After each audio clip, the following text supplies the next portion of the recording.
Thanks for joining me today on today's and this week's Tuesday Tip at 2.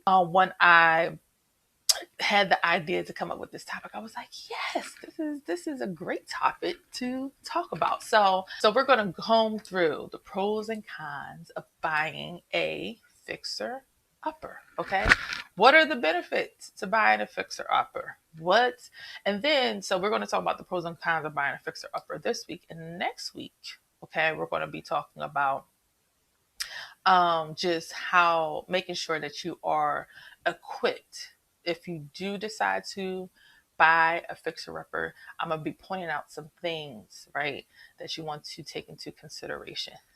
The stuff today you want to take into consideration, but let's just say I'll dive deeper into what you need to know for fixer uppers. Okay, so I captioned this week's episode with this is real life, not HGTV. And I mean, no shade to HGTV because I am a fan of HGTV. So I love it. I love all the fixing shows. I love to watch them on a consistent basis. Before I became a realtor, and I love them now, so even more, right? So I love it. But of course, it's reality TV, it's edited, and they do give pretty good, just real life understanding as to how fixer uppers go. But I'm just going to give you some details in regards to the pros and cons. All right, so let's dive in. So, what is a fixer upper? Let's start there. What qualifies as a fixer upper? So, fixer upper is pretty much just a house that um, has it is just I was going to say a house that's standing, but, but it's more than just that. So you can have a shell of a house, right? So you can have just literally the house is just a shell, and probably barely standing though. But a upper essentially is a home that is not, in the best condition it can be. And there are kind of, I want to say, not levels, but kind of different degrees, if you will, of a fixer upper. So, of course, you have like complete gut job fixer upper, right? Tend to be what an investor will go for. One who does flipping and income properties on a regular basis, depending on what kind of investor they are, because some investors don't like to do that much work, right? So, but I will say that a lot of times, like properties that are just, you can't live in them, even if you wanted to fix it up. So you have that kind of property. And then you have kind of properties that are in between, right? Um, that is livable. You can live in there, but it's going to need a lot of TLC. Then you have fixer uppers where it's a great property, right? But you might have to fix a bathroom, but the floors are great.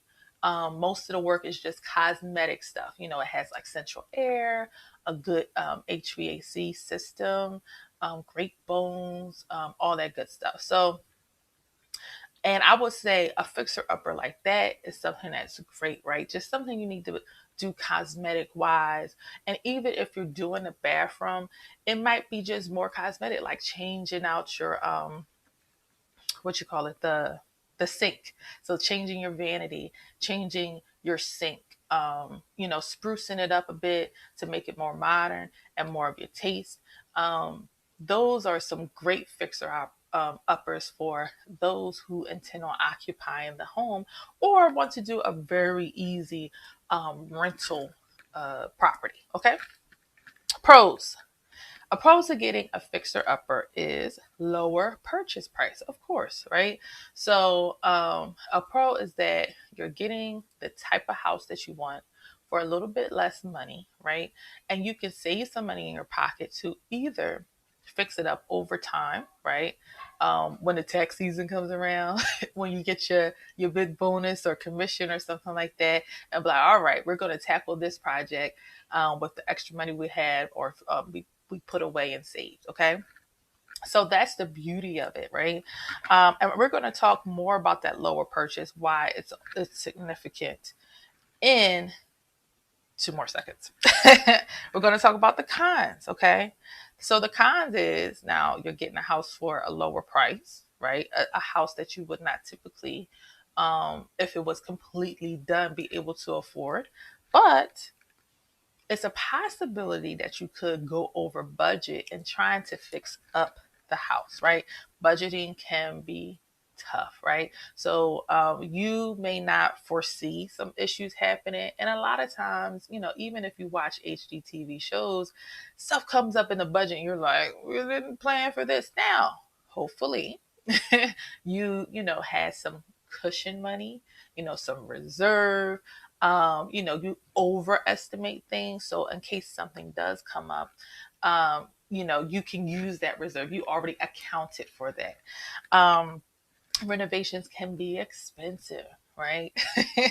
So, things can just come up in the process. Hey, you just might get a little bit gluttonous in regards to what you want in your house, and that can make you go over budget, right?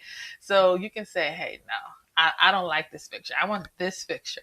I want the best hot tub jacuzzi. I want this Italian marble. I want these kinds of things. So, which of course can cause you to go over budget. So, really, only 1 in 5 people coming under budget. Okay, so most experts suggest adding 10 to 25% to your remodel budget for unplanned surprise costs. Okay.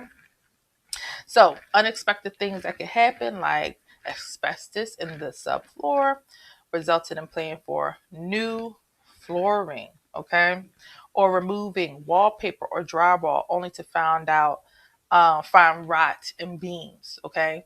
Um, joists that aren't holding up, all kinds of things that you think, oh, the house seems fine. And even if you get an inspection, right? We talked a bit about inspections before, they're not breaking walls down, right? So the only thing you really know is the only time you know what's really going on with the house is when you're tearing walls down, you're looking behind it, which only happens when you're demoing it or renovating it, right? So the next pro is that you choose where your money goes. Okay. So, rather than, spending it all on this house that is, completely done, which is nice, right? But it may not be exactly what you want. Like if you had it your way, what would the house really look like? Right now, of course, you get in there and over time you spruce it up and personalize it. But when you're renovating the house, you're picking out everything, every detail, right? So you get to customize it. If I've seen people customize and they have cherries on their tile, to each his own. But if that is what you would like to do, you certainly can do it, right? So, of course, you can have quality control. Sometimes, when you're talking new construction homes, when you're talking, homes where a builder or a seasoned investor has flipped the home, they may use things that are not the cheapest, but maybe the second to cheapest.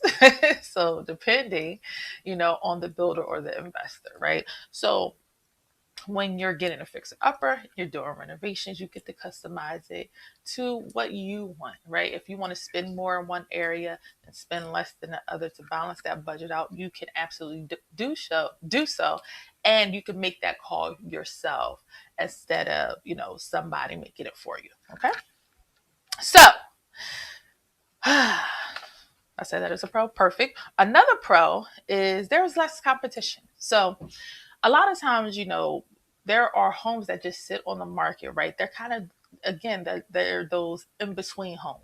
They're not terrible condition, but they're not great either.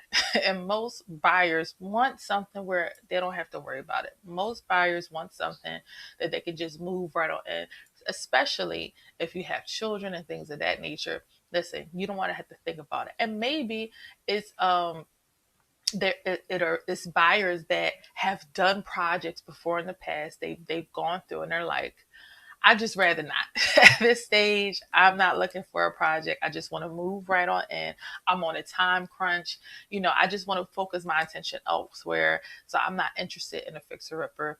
It can be intimidating for many buyers. So, that is less of a pool of people who want to buy and attack a fixer upper. For investors, the cost may not be low enough for them. They're like, listen, I'm not getting enough money back on this home. It's not worth it because I'm not getting, enough money back in the deal, or the rental amount is not enough on the property where I can fix it up a bit and then get my money, right? So it's all about checks and balances with investors. So for them, that particular property is like, it's not worth the effort. They're not coming down on price, and it's not worth the effort for me. So again, you have these homes that are kind of in this limbo in this small pool where, yeah, if with a little bit of TLC, it could be a great home over time as you do projects. Okay. So again, less competition because not everybody wants to have that kind of project. Another pro, greatly increase your home value. Now, this is something that you can see on HGTV a lot. Okay. You'll see this is the price of your home before renovations. Now, here is the price of your home after renovations. So you see this great increase of value, right? So that is a great thing about renovating your home. You get that instant equity, as they call it, right? So you invest a certain amount of money into the home, you get this equity. If you were to walk away from your home, you could walk away with X amount of cash in your pocket from doing the renovations that you did, right? So that is a wonderful pro. Another pro. Now,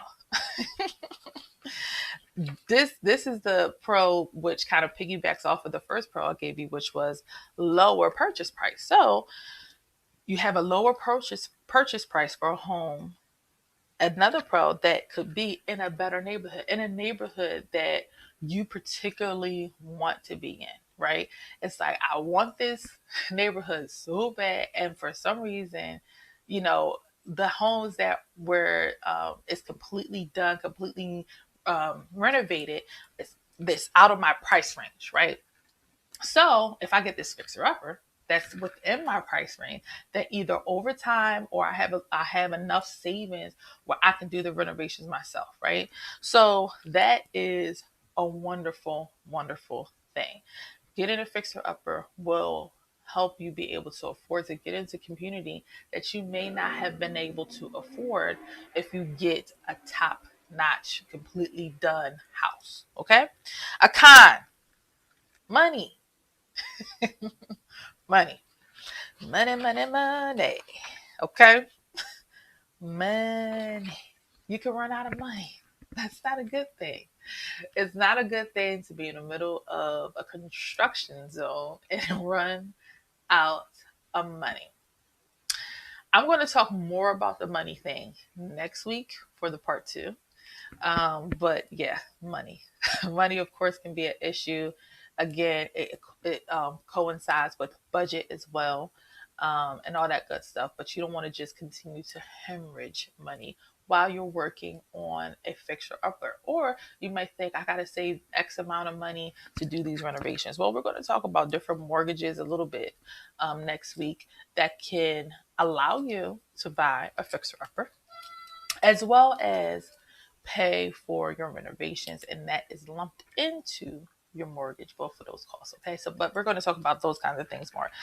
But finding ways to fund and pay for projects can be one of the more difficult logistics to navigate, because no two remodels are the same. Okay, so you don't want to run out of money. But don't worry, because next week we're going to kind of have a part two on fixer uppers, and we're going to go over the things that you need to know, the things that will help you navigate through getting a fixer upper so that it can be a painless experience. There will probably be bumps, but at least you will be prepared for them and you'll know how to make the best decision and know how to navigate those bumps if and when they occur. That is it for today's and this week's Tuesday tip at 2. I don't know if I think I said my name at the top, but this is Danielle J. Mitchell, your becoming queen of real estate.